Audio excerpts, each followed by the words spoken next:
Esse reajuste pode ser feito por contrato, de acordo, geralmente, a cláusula pactuada entre as partes é pelo índice divulgado por uma instituição externa e pela sinistralidade.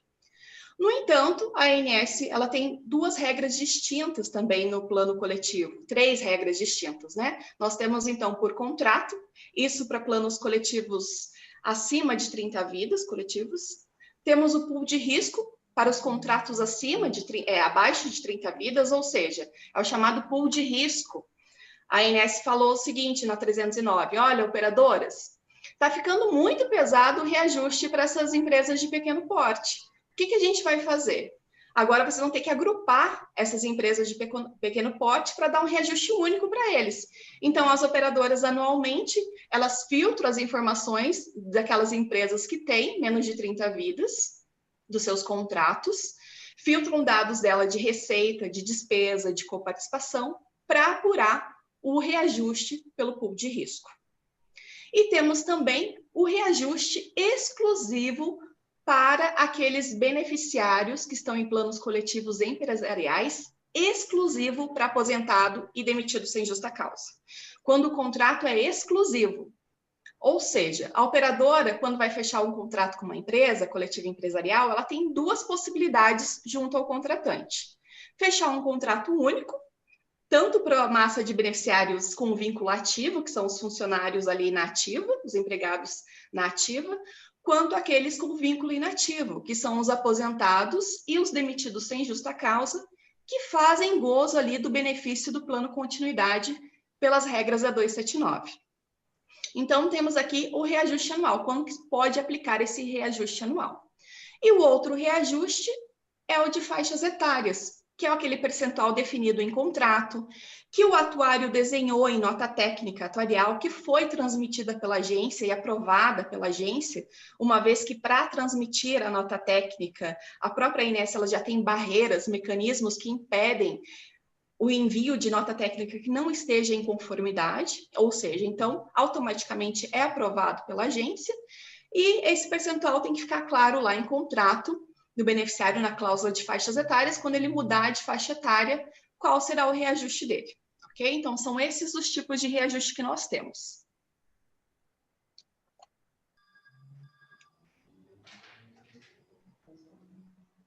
Dentro do reajuste anual para os planos individuais familiares, temos que ver algumas regras. O meu contrato é de plano individual, mas ele é anterior à lei, é o chamado plano antigo, anterior à lei 9656. Como que eu devo proceder em relação ao reajuste? Primeiro, você deve analisar o que está previsto em contrato. A fórmula e o critério de cálculo previsto em contrato para você verificar o que será reajustado, porque esse reajuste não depende de autorização da agência. Então, depende do que está pactuado em contrato. Aí nós temos os contratos individuais novos. Também deve estar previsto em contrato qual é o critério de reajuste, que vai ser, no caso, é o autorizado pela agência, pela ANS. Nesse tipo de modalidade de plano, a ANS ela não permite o reajuste por sinistralidade. E, além disso, como eu mencionei já anteriormente, ela que define esse percentual de reajuste, é o chamado IRPI, Índice Máximo de Reajuste Anual das Contraprestações Pecuniárias dos Planos de Assistência à Saúde Individuais Familiares. Então, a ANS que define isso de acordo com a metodologia estabelecida lá na RN 441 de 2018.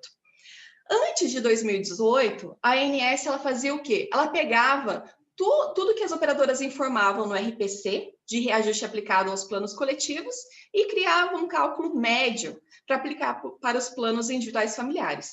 Mas houve toda uma manifestação, né, referente a isso, principalmente dos órgãos de defesa do consumidor, e acabou se alterando esse critério em 2018 por intermédio da 441, sendo aplicado agora o índice IRPI. Nos reajustes dos planos coletivos, o que nós temos, né? Como eu mencionei, eles não são controlados pela ANS, pressupõe que o poder de negociação é para equilibrar esse contrato e é livre entre as partes. Nesse tipo de contratação de plano, A operadora pode praticar o reajuste pela sinistralidade, deixando sempre claro em contrato sobre essa fórmula de sinistralidade, que geralmente é o mais comum adotado nesses contratos. Além disso, também tem um índice, sendo a sinistralidade sempre complementar. Quando eu falo que é o mais habitual utilizado, porque antigamente, quando as operadoras iam registrar um produto, elas acabavam utilizando, tinham que informar para a agência as cláusulas contratuais, e elas acabavam utilizando as cláusulas DIGES, que eram dispositivos publicados pela ANS. E esses dispositivos da ANS, eles já previam a fórmula de cálculo pela sinistralidade e agregado ainda um índice divulgado por instituição externa. No caso, a sinistralidade como complementar a esse índice. Então, geralmente, as operadoras aí, medicina de grupo, elas trabalham com uma meta de sinistralidade de 70%, que é o mais comum no mercado, e as autogestões em torno aí de 80%. Então, é isso. Oi, pode falar. Sueli, o que a gente tem visto aí é que muitas operadoras têm pecado até com relação à cláusula de reajuste, né? Ela não está de forma clara ainda, né? Existem contratos de empresas antigas que não estão bem claros esses índices de reajuste. Nós aqui temos alguns clientes, inclusive, que têm processos judiciais e aonde exatamente o juiz pega, né? Exatamente. A cláusula não está clara, não tem o índice previsto aí, se coloca. A gente teve um caso bem recente, inclusive, onde o índice estava citando um índice, mas não fazia referência qual o índice complementar, não é isso? Exatamente. A CTS ela faz perícia, né? Perícia de processos judiciais, e nós também atuamos como peritos atuariais. E o que acontece? A gente vê essa deficiência das operadoras em referente à cláusula de reajuste, como a Sandra comentou. E aí, no momento da gente elaborar os quesitos, acaba dificultando para o atuário auxiliar a operadora nessas demandas judiciais, porque simplesmente se pegou um modelo sem se atentar para as condições da cláusula mesmo, para as condições daquele contrato. Às vezes até a questão de numeração, ela não tem conexão nenhuma, você acaba não identificando que tipo de índice é aplicado, ou às vezes é uma fórmula de cálculo que não se sabe nem como se chegou a ela, de qual critério utilizar. Então, é de fato um alerta para as operadoras terem bastante cuidado e bastante critério nas suas cláusulas de reajustes. No caso do plano individual lá, familiar, mesmo que a ANS que autorize esse reajuste, a ANS estabelece que deve constar em contrato. E no coletivo, como não é um índice da ANS, mas sim uma cláusula pactuada entre as partes, é mais do que necessário ainda a necessidade de ter uma linguagem clara e inequívoca sobre essa cláusula de reajuste, sobre como será reavaliado esses valores. Muito bem observado, Sandra. Inclusive, a gente tem casos aí, a operadora tem que se atentar, porque nós estamos vivendo um ano atípico, totalmente atípico, né? Era, como você citou, a referência da meta de sinistralidade 70%. Existem números diferentes esse ano, mas eu digo que o ano de 2020 ele vai servir como uma variável apenas para os cálculos, ele não pode servir como um parâmetro, ele vai ser um índice daqui a algum tempo para a gente poder estimar os cálculos, o índice da experiência do ano 2020. E espero, como você iniciou, né, Ellen, falando aqui a respeito da vacina, espero que realmente seja só o ano de 2020. Só ele, né? 2021 já esteja aí logo no comecinho com uma vacina aí para nós. É verdade. Depois a gente vai falar sobre o impacto da pandemia, mas no finalzinho dessa apresentação nós vamos conversar um pouquinho, trocar uma ideia sobre esse impacto da pandemia, que é uma grande preocupação das operadoras. Porque será que de fato tem mesmo uma demanda reprimida? A gente vai observar pelos dados, pela sinistralidade, mas o que vai acontecer? Esse cenário todo incerto. Então, são coisas aí que a gente vamos discutir aí, amadurecer ao longo disso, mas sempre é importante salientar que no caso do reajuste, a gente precisa de dados históricos, tanto que a gente avalia o passado para reajustar ali para o futuro. O atuário define lá uma tabela comercial em 10 faixas etárias na nota técnica, e a partir dessa tabela, essa tabela tem sustentação ali para os próximos 12 meses, mas depois esse valor tem que ser reavaliado através dos critérios de reajuste. Dando sequência na parte dos reajustes dos planos coletivos, lembrando que esses reajustes devem ser comunicados à ANS pelo aplicativo RPC, né, em até 30 dias após a sua aplicação. No caso aqui, eu coloquei até 30 dias após a sua aplicação, muito embora na norma a ANS estende um pouquinho esse prazo, então as operadoras têm um prazinho um pouquinho maior. Mas por que eu coloquei até 30 dias? Porque a gente recomenda que a operadora já trabalhe com esses 30 dias para ela ficar até mais organizada. Então, que ela tenha mais organização para que não se perca nada. É claro que você tem aquele calendário da ANS, tem um período maior para comunicar os reajustes, isso para as operadoras de pequeno e médio porte.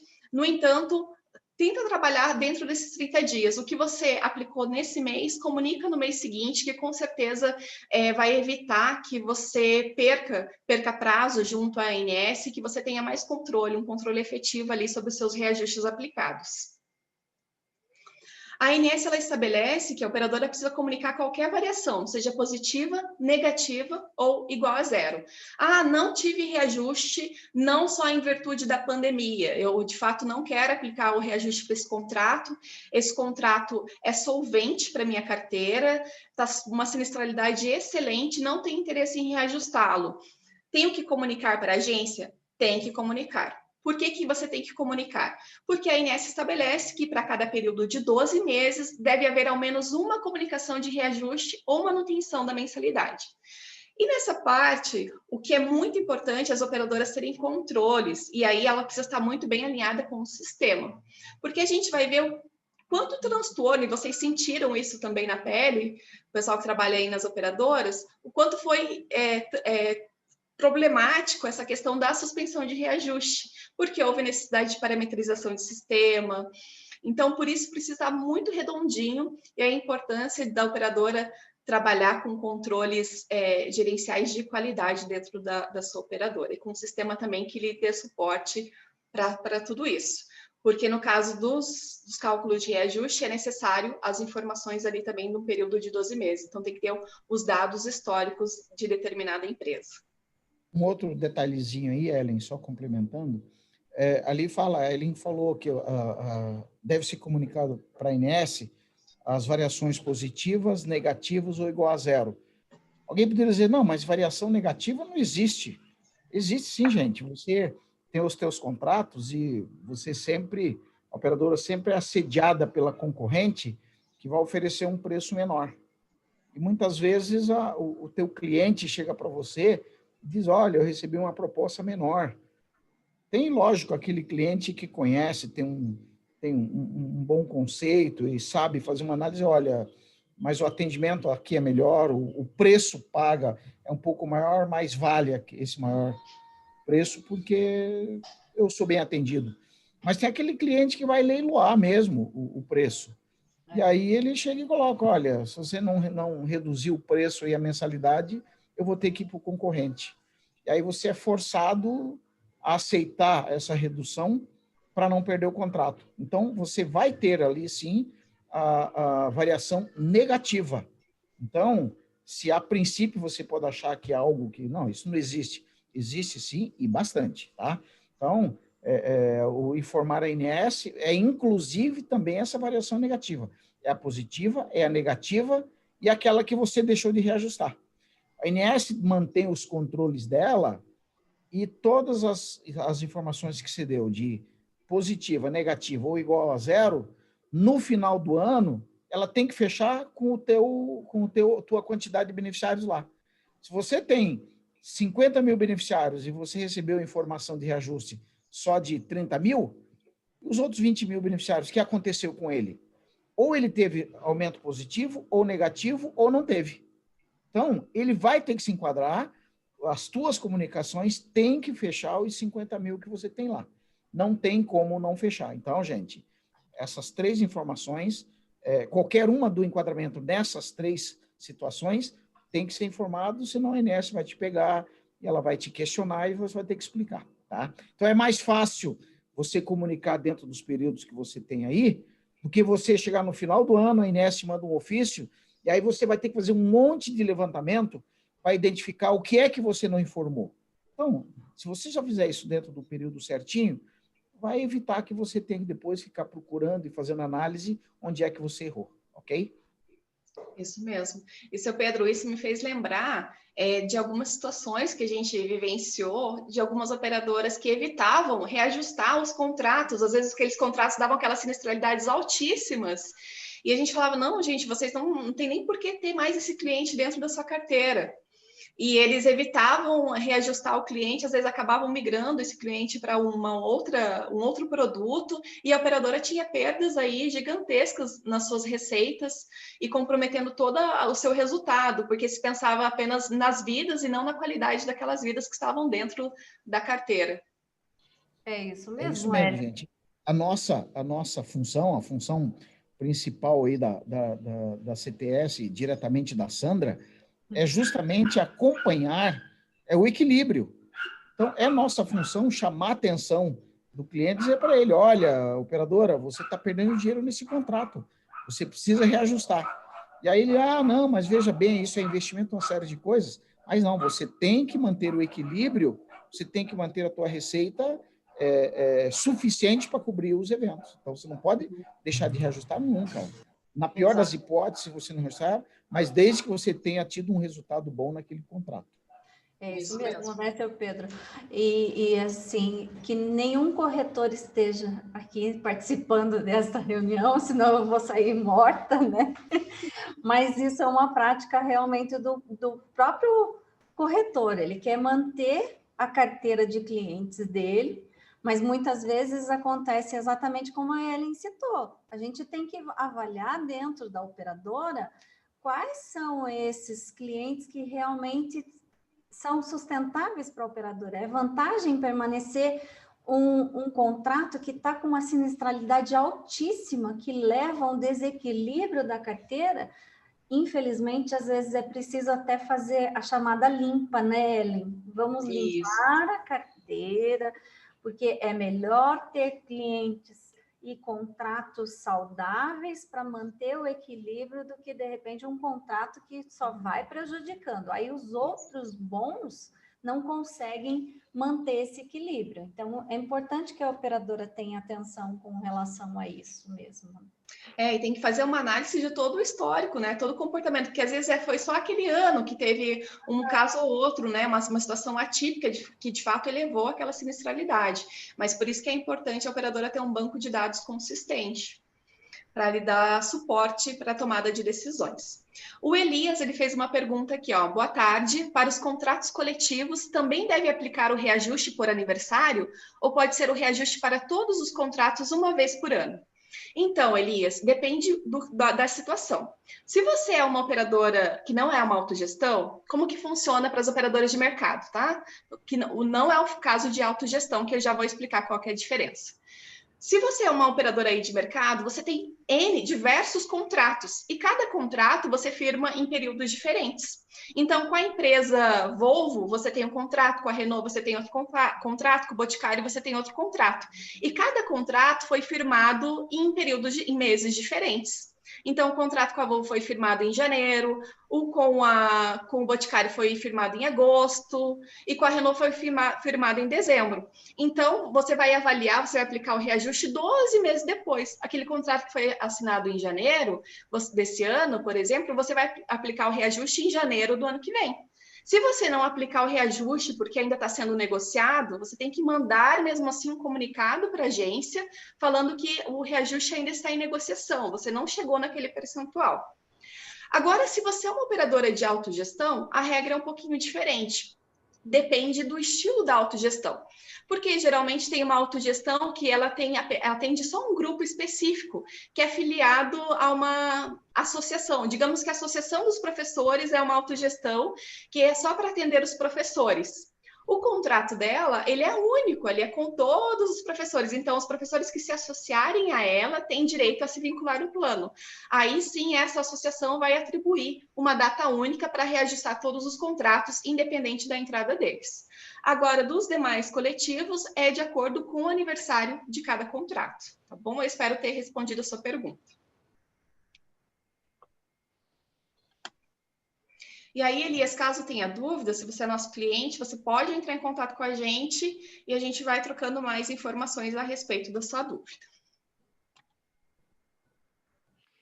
Ellen, se não for nosso cliente, está aqui a Ângela, ó, né, disponível, ótimo, né? Será bem-vindo. Espera aí, eu vou mudar agora o slide.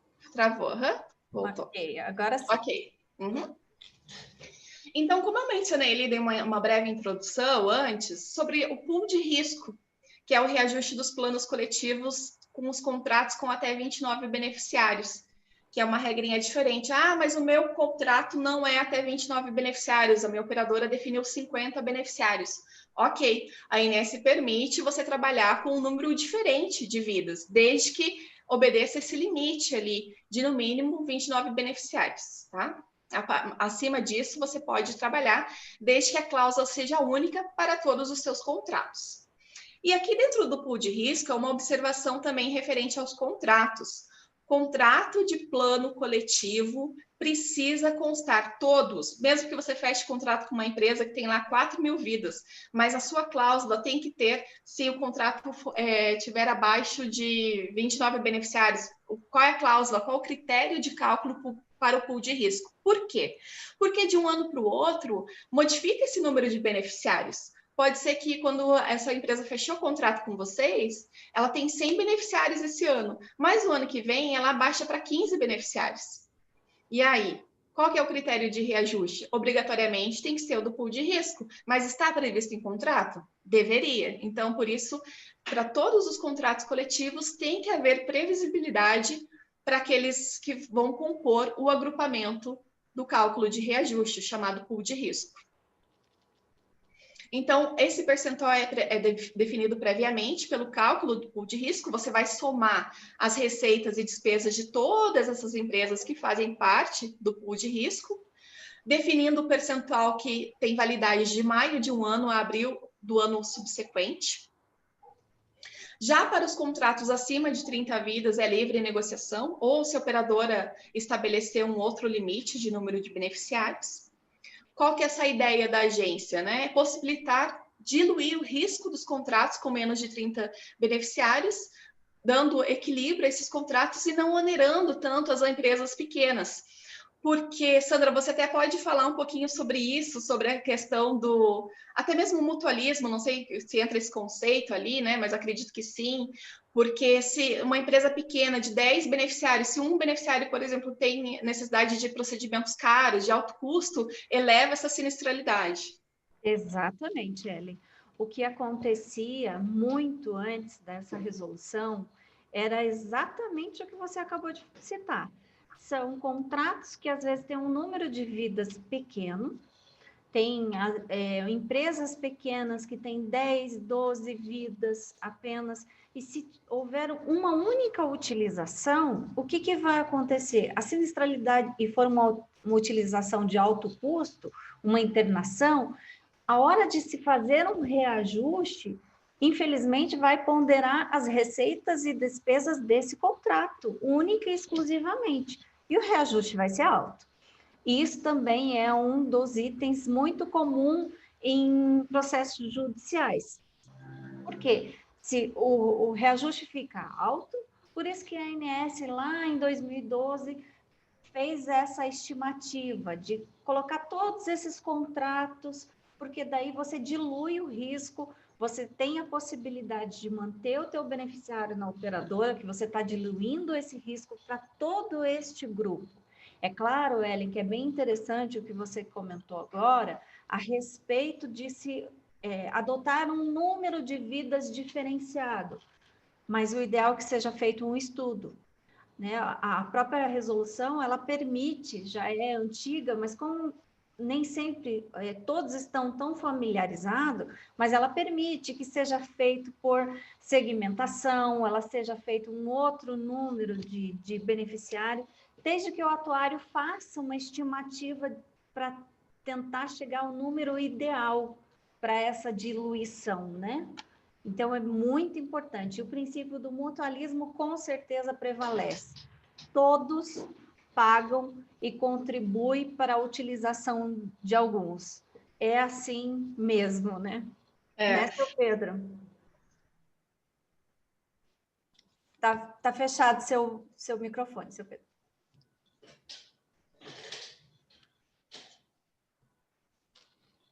Desculpe, acho que ficou claro aí, gente, essa questão aí do mutualismo. A INS adotou esse mutualismo para os pequenos para que você não prejudique. Aí tem aquele lado, agora vamos falar do outro lado, tem o lado em que teve um contrato que teve um evento de alto custo e teve o outro que não teve nada.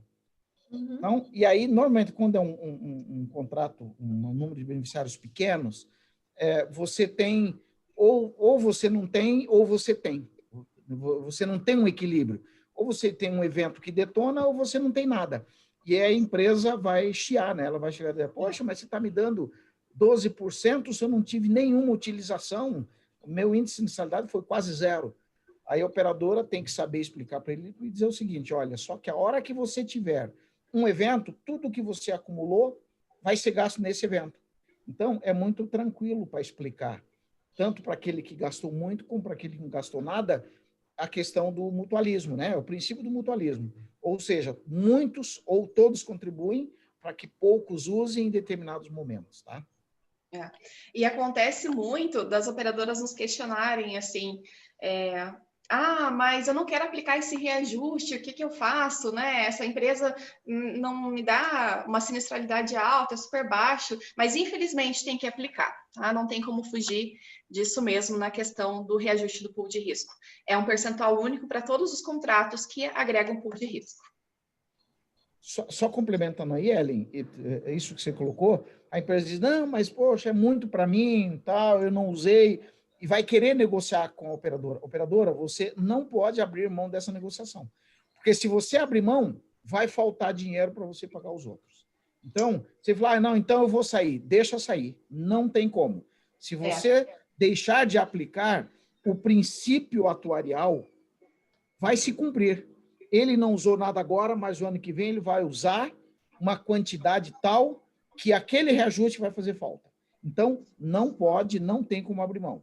Se o definido em pool de risco é 12%, por exemplo, é 12% e acabou. Ah, não, eu não aceito. Não tem como não aceitar.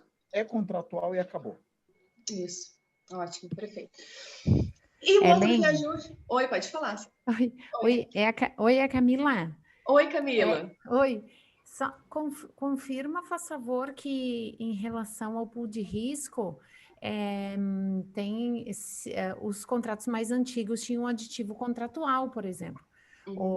Quem não assinou o aditivo contratual continua a regra, que daí não pode, ele vai ficar fora desse grupo e não pode agregar mais nenhuma vida nova, né? Exatamente, com exceção do novo cônjuge e filhos, né? Isso. Então, no caso daqueles que não aceitaram firmar o termo aditivo do pool de risco, aqueles contratos que foram firmados antes da RN 309, esses ficam congelados de acordo com aquela cláusula e ficam impedidos de receber novos titulares, novos beneficiários ali. Ok, obrigada. Nos planos de contratos exclusivos para inativos, também a operadora tem que fazer um pool do inativo. Então, a RN 279, ela estabelece que na manutenção da condição de beneficiário em plano exclusivo de empregado demitido ou exonerado sem justa causa, a operadora precisa fazer esse reajuste de forma unificada. Lembrando que é só quando o contrato é exclusivo para inativos. Quando o contrato é tanto para ativo quanto para inativo, aí a regra de reajuste é outra. Tá? Daí o reajuste é único para aquele contrato ali, considerando tanto os ativos, empregados, funcionários ali na ativa, quanto o aposentado e demitido sem justa causa. Esse pool de risco do inativo é só para as operadoras que trabalham junto ao contratante com contratos separados, apartados ali para beneficiário ativo e para o grupo de inativo. a ANS estabelece que esse pool dos contratos exclusivos e inativos deve ser comunicado no portal corporativo da operadora em até 30 dias da sua publicação. São poucas operadoras que adotam esse mecanismo de contratos exclusivos para inativos. A gente está vendo que está mudando um pouquinho, porque as empresas acabam, na hora de negociar o reajuste, falam assim, nossa, mas os meus beneficiários, mesmo a sinistralidade não foi essa. Esse daqui é o meu ex-funcionário que está carregando essa sinistralidade e acaba tendo esse questionamento. Mas aí vai, de fato, o que foi negociado entre as partes e, novamente, a necessidade de ter um contrato numa linguagem clara e inequívoca sobre os critérios de reajuste. O Ellen, o Vicente até comentou aqui, ó, para a gente frisar a respeito de, no caso de pool de risco, se não aplicar o reajuste para algumas das empresas que fazem parte, né, desse grupo, a operadora também pode ser penalizada, é isso, né? Exatamente, ela sofre bem observado mesmo. Além dela estar comprometendo a solvência dela, da sua carteira, porque aquele grupo foi considerado no cálculo, ela também pode ser penalizada pela agência, se for identificado essa... E não pode ser diferente, né? Todos têm que ser iguais. Exatamente, isso mesmo. Eu lembro muito bem de um caso, logo no começo, que foi adotado reajustes diferentes e a operadora sofreu penalidade por parte da ANS, né? E foi demandado judicialmente também depois. Exatamente. É isso aí. E agora, a gente dando continuidade aqui, vamos falar um pouquinho sobre o reajuste por mudança de faixa etária. O que é isso? É quando ocorre a variação da idade do beneficiário. Em plano coletivo, vale a regra que está prevista em contrato. Sempre é o que está previsto em contrato no plano anterior à lei, ok? Já nos planos assinados entre 98 e dezembro de 2003, que é antes do Estatuto do Idoso, é aquele de 7 faixas etárias. E lembrando que é proibido nesses contratos ali firmados nesse período, é proibido o reajuste para as pessoas com mais de 60 anos que estejam no plano há mais de 10 anos. Já nos planos pós-Estatuto do Idoso, os contratos, né, de planos pós-Estatuto do Idoso, assinados a partir de 2004, é proibido o aumento por faixa etária para as pessoas acima de 60 anos. Ou seja, essas pessoas só vão ter o reajuste anual. Por mudança de faixa etária, não terão mais. E aqui que a gente tem nessa telinha essas variações. Então, ali do lado esquerdo, nós temos os contratos firmados entre 2 de janeiro de 1999 e 1º de janeiro de 2004. Tem essas variações. Ou seja, se tem uma pessoa ali na última faixa de 70 anos, se ela está mais de 10 anos no plano, provavelmente ela está pagando pela 6ª faixa etária. Então, aí acaba comprometendo a carteira, a solvência dessa carteira, desse contrato, enfim, porque vai ter um grupo grande ali na última faixa etária que está pagando pela 6ª. Geralmente é o problema que a gente mais identifica nas operadoras. Já no regulamentar, no plano assinado posterior a 1º de janeiro de 2004, nós temos o quê? Nós temos 10 faixas etárias, que é o que a gente tem vigente até hoje. Ou seja, eu esse ano tive um reajuste por mudança de faixa etária. Então, saí de uma faixa e fui para outra faixa etária. Então, tive 2 reajustes, né? Um, o reajuste anual e outro por mudança de faixa etária. Só não vou falar a faixa. Voltando ali um pouquinho, Ellen, cabe só passar para vocês o conceito da ANS. O conceito da ANS é o seguinte, ela não quer que você penalize os idosos.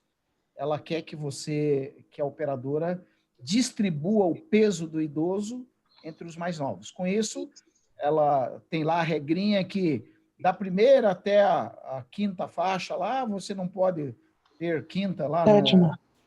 A 7ª faixa, desculpe. Da primeira até a 7ª faixa, não pode ter um reajuste inferior ao da 7ª até a 10ª. Então, o que acontece? Ela faz com que você distribua um pouco do reajuste do idoso, você tem que jogar para os mais novos. E aí, o que acontece? Ela atira no que vê e acerta no que não vê. O que acontece? Ela pode chegar e dizer, não, beleza, eu não permiti que prejudicasse o idoso, mas ela prejudicou não só os mais novos, mas como todo o plano, porque com isso ficou caro para todo mundo, e não só para os idosos.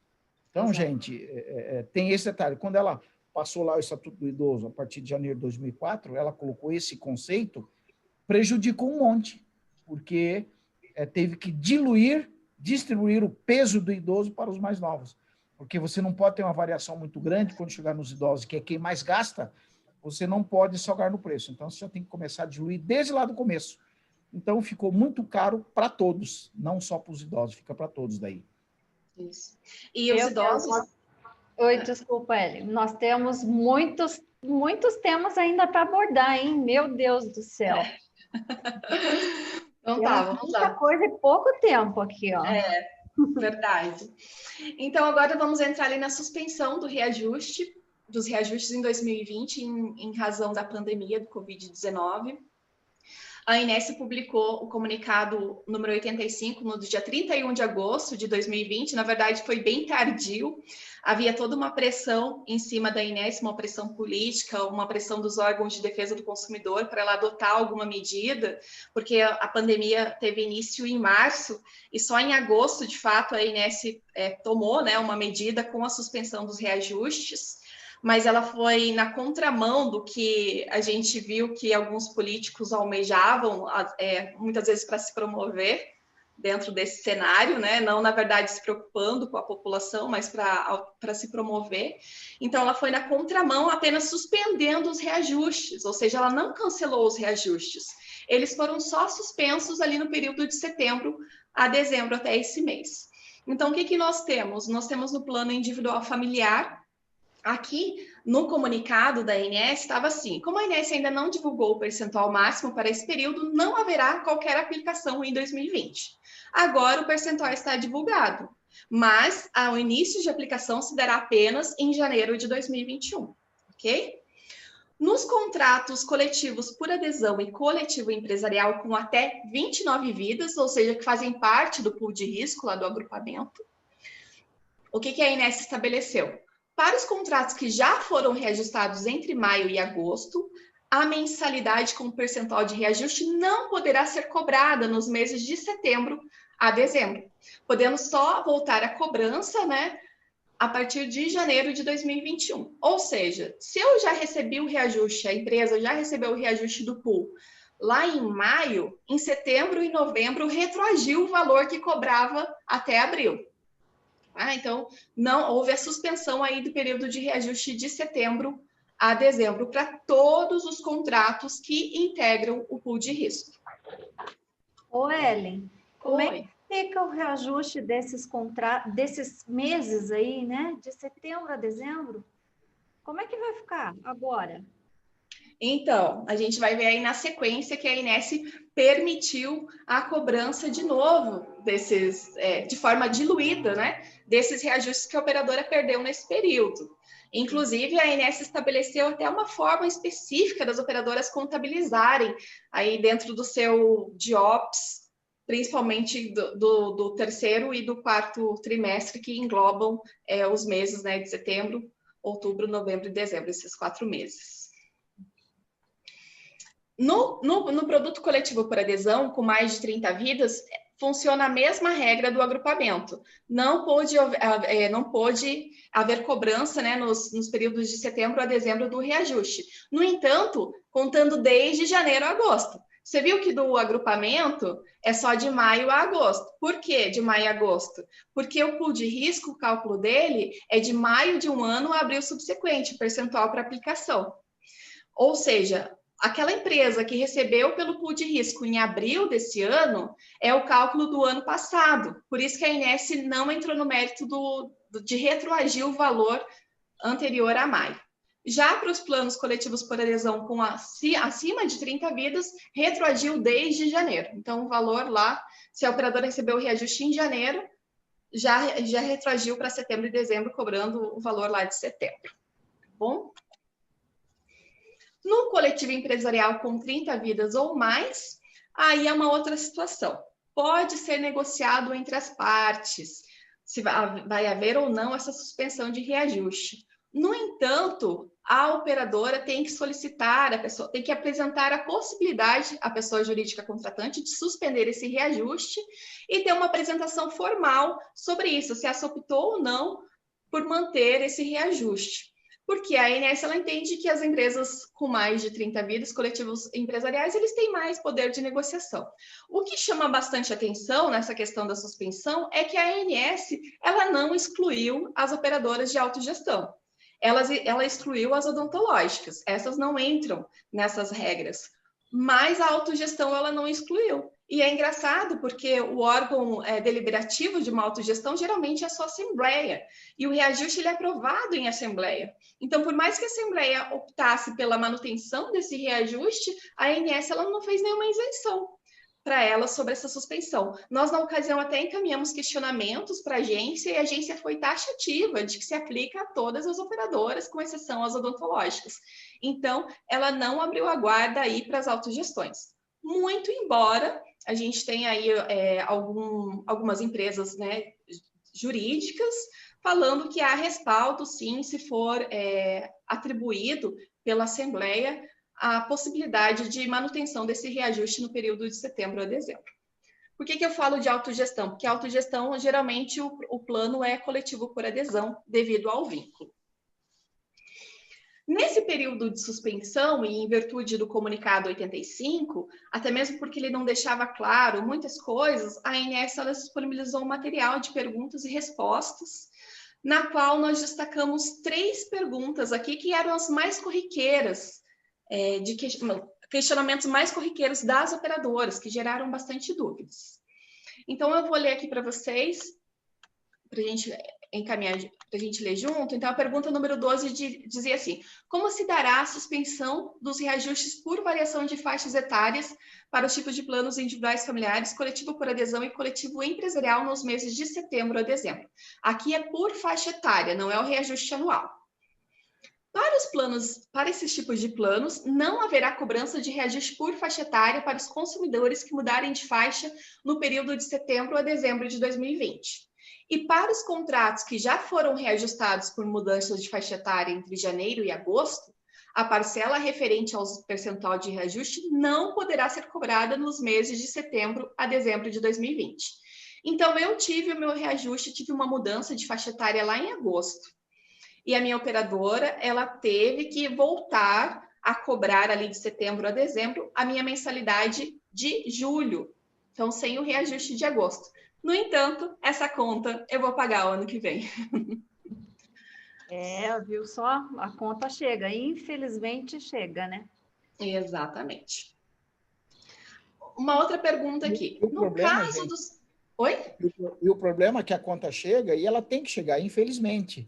Não, ainda bem que ela chega, né? Ruim para ela e ruim para os outros, mas se mais ela... bom para a operadora. Mais bom para a operadora. Se ela não vier, a operadora não vai ter recursos, vai quebrar todo o cálculo atuarial se isso não for aplicado. Então, o que a ANS fez? Ela entendeu a questão do cálculo atuarial, obedece o cálculo atuarial, ela só está dando um tempo. Ela deu um tempo para que se ajustem as coisas, mas no ano que vem ela autoriza para que seja cobrado o período que foi suspenso. É que o ano foi bem difícil, né, Pedro? Muitas operadoras aí, no início, principalmente, houve uma redução de contratos. Embora a gente percebe, pelo acompanhamento aqui, que isso tendeu-se a normalizar, porque a economia aos poucos foi retornando, foi voltando aos poucos. Então, esses contratos que foram perdidos no começo, eu acredito que acabaram retornando. Então, a ANS, ela entendeu dessa forma para tentar suavizar esse impacto aí, só que ela acabou deixando para os 4 últimos meses, né? Essa redução. Até no final aqui, nós vamos depois falar sobre o comportamento geral da operadora. A Sandra colocou ali, porque as operadoras perderam alguns contratos. Realmente, de fato, aconteceu. Mas daí para frente aconteceram algumas outras coisas que nós vamos comentar mais no final. Vamos dar uma panorâmica do que é que, de fato, no frigir dos ovos, o que é que aconteceu. Tá bom? Nós já, no final, aí nós conversamos sobre isso. Olha, estão falando que meu tempo está estourando e tem tanta coisa para falar ainda, então eu vou ser um pouquinho mais rápida, vou tocar aqui, velocidade 5. Nós dois não podemos mais atrapalhar a Ellen, hein? Então, tá bom. Uma outra pergunta que também foi bem comum e que tem lá no Perguntas e Respostas da ANS, que eu achei que foi super legal, porque a Inés esclareceu bastante pontos ali. A Inés está se aprimorando na questão da comunicação com as operadoras, hein? Esse é um ponto positivo dela. Então, no caso dos planos coletivos, em que a comunicação à ANS dos reajustes praticados é obrigatória, como deverá proceder a operadora em relação à informação no aplicativo RPC? Lembra da história que eu falei sobre a necessidade de encaminhar para a ANS comunicado de reajuste? Por causa dessas perguntas, fazem link justamente com o histórico que eu falei sobre os critérios de comunicado de reajuste e tudo mais. Então, o que a ANS falou assim? Olha, a suspensão de reajuste para os contratos com aniversário entre setembro e dezembro, a operadora deve enviar um comunicado com a data de início de aplicação igual à data de início do efetivo reajuste, que é janeiro de 2021, informar no campo justificativa técnica. Ou seja, aqueles que não vão fazer aniversário entre setembro e dezembro e que a operadora não pôde aplicar o reajuste em razão dessa decisão da ANS, o que a operadora vai fazer? Vai mandar um comunicado com início de aplicação em janeiro de 2021. E a justificativa técnica Covid-19, de acordo com as orientações da ANS, comunicado 85, enfim, que a operadora achar mais prudente ali de justificativa para que a ANS identifique que se trata dessa medida. Agora aqui um ponto que chama atenção, né? A ANS diz que a cada período de 12 meses deve haver ao menos um comunicado de reajuste. O reajuste de setembro, as operadoras têm até dezembro ali para comunicar. Nossa, mas vai chegar em dezembro, só vou comunicar com o início de janeiro, então acredito que a ANS, ela deu uma comida de bola aí nessa orientação, mas enfim, é o que a gente tem ali de orientação. E a suspensão do reajuste para contrato com aniversário entre maio e agosto. A operadora tem que enviar um comunicado informando a variação negativa. Por que tem que enviar a variação negativa? Porque ela já enviou esse comunicado. Ela já informou que teve um reajuste positivo. Então, ela vai enviar agora um segundo comunicado informando a variação negativa do período de setembro a dezembro e também no campo justificativa técnica, elencando os motivos, tá? Que se trata da suspensão em razão da decisão da ANS. E aí, sobre isso, se vocês ainda tiverem dúvidas sobre a questão dos comunicados, como comunicar, entre em contato com a gente vai auxiliar vocês nesse sentido. E, por fim, a pergunta, né, que era o que todo mundo esperava e que agora teve uma resposta, junto com o percentual de reajuste dos planos individuais, é se haveria recomposição dos reajustes suspensos. A ANS, sim, a partir de janeiro de 2021. Só que até então ela não tinha mencionado como seria feito essa recomposição dos valores. E agora a gente teve... Gravando aqui, peraí. Aqui eu vou até colocar para vocês como que se deram as notícias, né? Então, o IDEC, lá em agosto, queria que a ANS ampliasse a suspensão dos reajustes dos planos de saúde. Ampliasse, não só suspendendo, mas cancelando. Aí, outros jornais já tiveram start. Essa suspensão, ela só adiou o aumento para o ano que vem. E aí é importante o quê? A operadora saber se comunicar com o seu beneficiário. Porque, gente, o ano que vem, o que vai chover de questionamento para vocês, até demanda NIP, a ANS deveria até filtrar essas demandas NIPs que fossem em razão desses reajustes. Porque vai surgir muita coisa, o beneficiário vai querer saber, por mais que você detalhe ali, ele vai dizer, o que é isso? Não deveria ter sido cobrado por isso. Enfim, provavelmente vai chover demanda nesse sentido. Suspensão de reajuste de plano de saúde beneficia só 42% dos usuários e o IDEC vai à justiça para estender, né, para toda a massa. As entidades criticam a ANS por aumento nos planos de saúde, uma medida perversa. E a ANS, quando divulgou o percentual de reajuste, ela falou, gente, eu só estou divulgando um reajuste que vai ser avaliado com base no passado. O que vai ser avaliado agora, em razão da pandemia, é o ano que vem. E provavelmente vai ser amenizado. Por quê? Porque a gente vai ver o comportamento da sinistralidade das operadoras nesse período de pandemia. Plano de saúde sobe 4 vezes mais que a inflação. Então, o percentual divulgado ali pela ANS para os planos foi de 8,14%, né? Então, quase 8,14%, um percentual aí Animador para as operadoras, desanimador para os beneficiários. E como se dará essa recomposição? A ANS ela estabeleceu que essa recomposição se dará de 12 parcelas iguais e sucessivas, cobradas no período de janeiro a dezembro de 2021. Ou seja, o meu reajuste lá de agosto por mudança de faixa etária, então agosto ali, setembro, outubro, novembro, dezembro, esses 4 meses meus de diferença do meu valor de mensalidade, eles serão diluídos em 12 parcelas ali de janeiro a dezembro de 2021. No entanto, a ANS disse o seguinte, olha, se o beneficiário solicitar, se a pessoa jurídica contratante solicitar ou a administradora de benefícios, pode ser em número inferior de parcelas. Mas lembrando, gente, se o beneficiário te procurar sobre isso, ou a pessoa jurídica contratante, documente tudo para que você tenha respaldo. Sempre documente, busque documentar tudo. E se acordado entre as partes, poderá ser um número superior de parcelas. Às vezes o beneficiário procura o operador, olha, vai ser pesado para mim diluir em 12 meses. Há possibilidade de aumentar isso? Vocês podem negociar entre as partes. O que a operadora, ela deve se atentar é que tem que ser negociado entre as partes, ok? Senão vale a regra ali da diluição nos 12 meses. Além disso, o boleto de cobrança ou documento equivalente deve conter o valor da mensalidade, o valor da parcela relativa à recomposição e a informação de que a parcela, de qual é o número dessa parcela. E aqui na sequência a gente traz um exemplo da própria ANS, que está divulgado lá na página da agência. Então, uma mensalidade de R$100, o reajuste da ANS foi de 8,14%. Então, essa operadora, esse beneficiário paga R$100 a mensalidade, mais o reajuste de 8,14%. E mais os meses de suspensão. Então, supomos ali, no quadrinho você tem valor devido referente aos meses de suspensão do reajuste anual. Esse daqui é considerando que a operadora suspendeu nos 4 meses ali. Teve 4 meses de suspensão, teve de setembro a dezembro. E aqui tem o valor da suspensão, e aí depois a ANS dilui essas parcelas. E, além disso, esse beneficiário recebeu um percentual de reajuste em razão de mudança de faixa etária de 20%. Então, como que vai vir meu boletinho lá?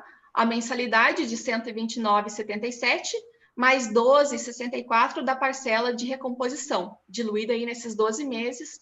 Então, eu vou pagar R$ 142,41 até dezembro de 2021. Esse aqui é o exemplo da ANS. Por que que a ANS fez? Ela foi lá, reajustou minha mensalidade e aplicou minha mudança de faixa etária no mês ali que eu tenho de fato essa alteração. E agora o que acredito que todos vocês estejam esperando é sobre o impacto da pandemia nos planos de saúde. Muitas operadoras nos procuraram e falando, eu não posso aplicar só esse reajuste, eu estou preocupado com o meu cenário futuro, o que vai acontecer? O que vai acontecer? E aqui a gente fez um comparativo de sinistralidade do segundo trimestre de 2020, que é ali o furacão da pandemia, né? O centro da pandemia, não em Curitiba, né? Porque em Curitiba a gente está sofrendo isso agora, né? Agora que a gente está... Agora Curitiba está tendo um cenário que não era previsto.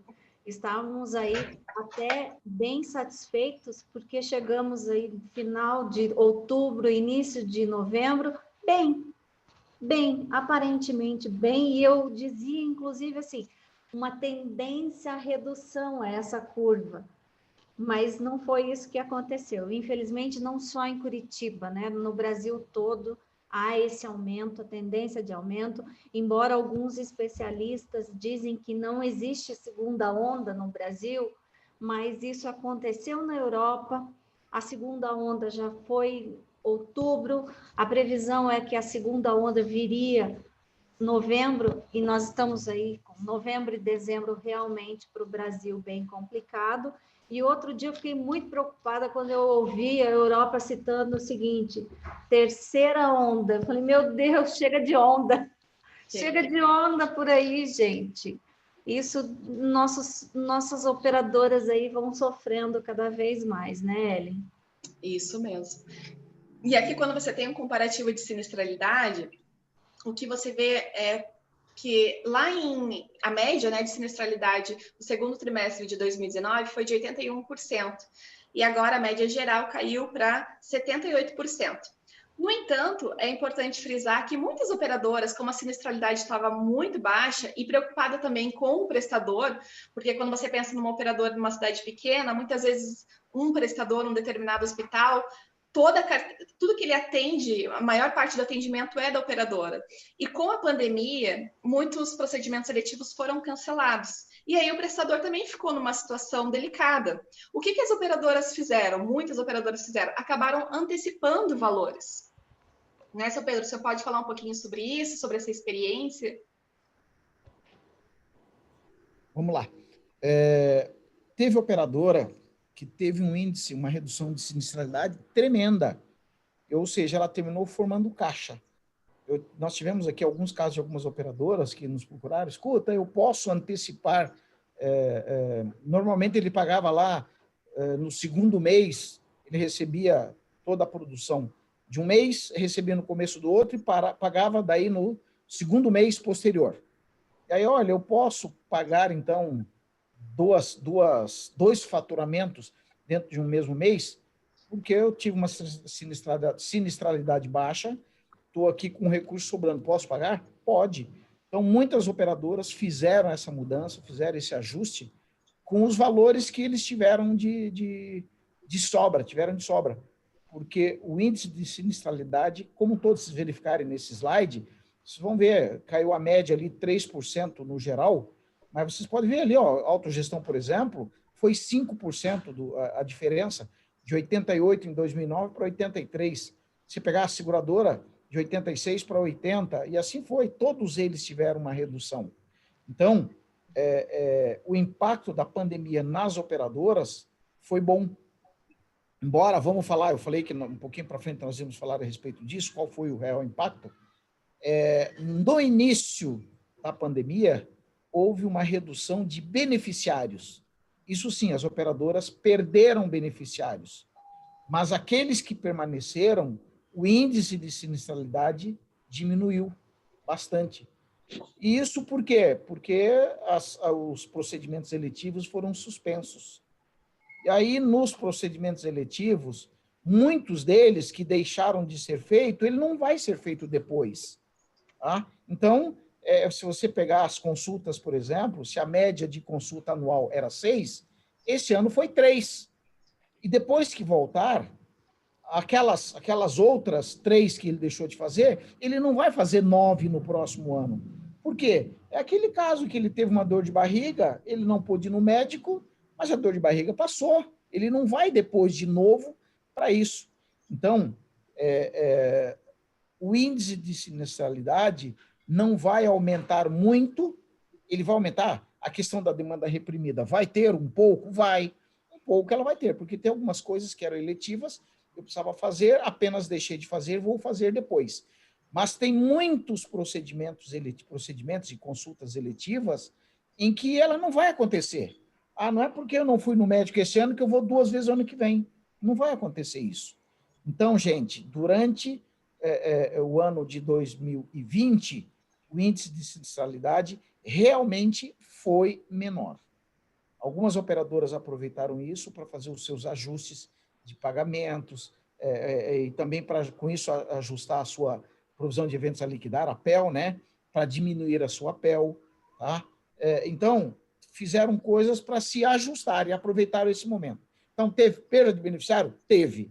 Mas, mesmo assim, o resultado foi muito bom porque o índice de sinistralidade diminuiu. Então, para as operadoras, essa pandemia teve uma parte positiva. Teve, seu Pedro, o que nós verificamos, inclusive aqui, em função de análise dos dados de operadoras, e não só nosso, é muito visível, inclusive, para se consultar até, né, Ellen, lá no portal Operadoras, que houve sim uma redução de sinistralidade, teve esse impacto nos meses de abril e maio. Depois já começou a tendência à normalidade. Então ela começou, por isso esse resultado que a Ellen demonstra, mesmo que no segundo trimestre de 2020 haja, em relação a 2019, haja uma redução de 3%, esse foi mais significativo nos meses de abril e maio, junho já demonstrando a normalidade. E depois disso, de posse dos dados, nós temos acompanhado aqui, é quase equivalente, viu? Quase equivalente todos esses dados. Então, é bem colocado, seu Pedro, em relação a essa questão de que deixou-se de fazer uma consulta, a gente sabe que, em média, um beneficiário faz aí, em média, 6 consultas no ano, mas agora, voltando à normalidade, para o finalzinho de 2020, ele não vai utilizar 6 consultas, ele não vai fazer 6 consultas, basta 1 ou 2 consultas, onde ele vai lá, pega toda a requisição de exames e retorna para fazer a verificação desses exames. Então, acontecerá, sim, uma redução até de frequência nesse caso, né? E frente a isso, Sandra, que você falou, eu tenho 2 perguntas para vocês. Vocês até responderam alguma. E a demanda reprimida, será que existe? É possível agregar o impacto da pandemia no cálculo de reajuste hoje? Pois é, o impacto da pandemia, bem colocado, viu, Ellen? Tem muitas operadoras nos questionando com relação a isso. Aí eu devolvo a pergunta. Será que nós finalizamos a pandemia? É possível colocar um índice de pandemia para impacto de qualquer tipo de reajuste? Se nós acabamos de falar numa segunda onda, isso vai ser possível só, eu acredito que lá para meados de 2000, com esperança, tá? Existem especialistas que dizem que não, mas eu, com esperança mesmo, eu acredito que só lá para metade do ano de 2021 é que nós possamos começar a avaliar esse período de pandemia e estipular uma variável que eu citei no início, uma variável para agregar nos reajustes. Outro detalhe importantíssimo que as operadoras precisam se atentar, o que você falou, Ellen, inúmeras vezes aqui, a metodologia descrita no contrato tem que ser clara e inequívoca. Se não tiver previsto nada disso, quem é que imaginava viver esse cenário de pandemia? Então, é claro que nenhum dos contratos, eu como atuária jamais imaginei que estaria aqui desenvolvendo até estudos para estimativa de futuro. Então, é claro que quando o contrato prevê aqui uma possibilidade em relação a cálculo atuarial, a gente pode estimar alguma coisa, mas não agora. Qualquer número a ser estimado é muito prematuro, não dá para estimar, porque nós precisamos de dados consistentes. Aí, dados consistentes, né, seu Pedro? Como é que a gente fala em dados consistentes quando não se tem uma testagem correta, quando não se tem dados corretos, quando existem estados que acabam demorando para divulgar? Cada dia é um novo dia, é um novo cálculo. Se eu fiz um cálculo ontem, hoje ele já perdeu o sentido. Antes dessa reunião aqui, nós estávamos conversando e a Ellen até citou assim, a Sandra escreveu um artigo outro dia. Eu fui olhar esse artigo e existem coisas que eu dizia assim no artigo. Isso foi no começo de novembro. Olha, a curva está tendenciando uma redução. E agora? Não é verdade mais, né? Ela teve uma alta, então fica tudo muito prejudicado. Por isso que, assim, muito cuidado com relação a isso. Vamos estimar um percentual em relação a reajuste ao período de pandemia. Não dá para colocar. Infelizmente, eu acho muito prematuro ainda. Como atuária, né, seu Pedro? É bem o que a Sandra disse aí. Nós só vamos saber poder estimar alguma coisa ou qualquer variação para que a gente possa adotar nos planos, aí no final, talvez, do segundo trimestre. É lá que nós vamos ter, quando, de repente, a vacina já veio, se normalizou, é que nós vamos saber o que é que nós temos que fazer ou para recompor, ou para deixar de cobrar, ou não ter um reajuste tão elevado. Nós vamos sair dos 2 primeiros trimestres para saber o que é que, de fato, nós vamos ter que fazer para manter os planos equilibrados. E aí é importante que todo esse período, esse ano ali de 2020, é ele que vai demonstrar o seu reajuste para o ano que vem. Provavelmente as operadoras estão com uma sinistralidade bem baixa. Eu tenho caso de operadora que tinha sinistralidade muito próxima a 90%, caiu para 60% nesse período. Teve um número bastante cancelamento de procedimentos eletivos. E é importante o quê? A operadora trabalhar com uma gestão legal. Olha, qual que era a minha média de sinistralidade nesse período? De repente, criar uma reserva para que futuramente, no futuro, se de fato existir essa demanda reprimida, ela não sofra impactos significativos nesse caso. E aí é importante uma gestão aliada com qualidade de dados, e aqui eu agrego também a importância de governança corporativa dentro de uma instituição, porque eu acho que é importante a gente frisar isso, porque é algo que vai vir. No dia 10 a gente vai falar sobre TAP, capital regulatório, e que são todas questões que demandam de uma organização dentro da operadora. Nossa, Eli, nós tínhamos muitos outros a agregar, muitos outros temas a agregar hoje, mas infelizmente o nosso horário está estourando aqui, né? O que a gente pode fazer? Vamos responder as perguntas, né, seu Pedro? Eu não sei, as do chat foram todas respondidas ou não? Eu não acompanhei, alguém acompanhou?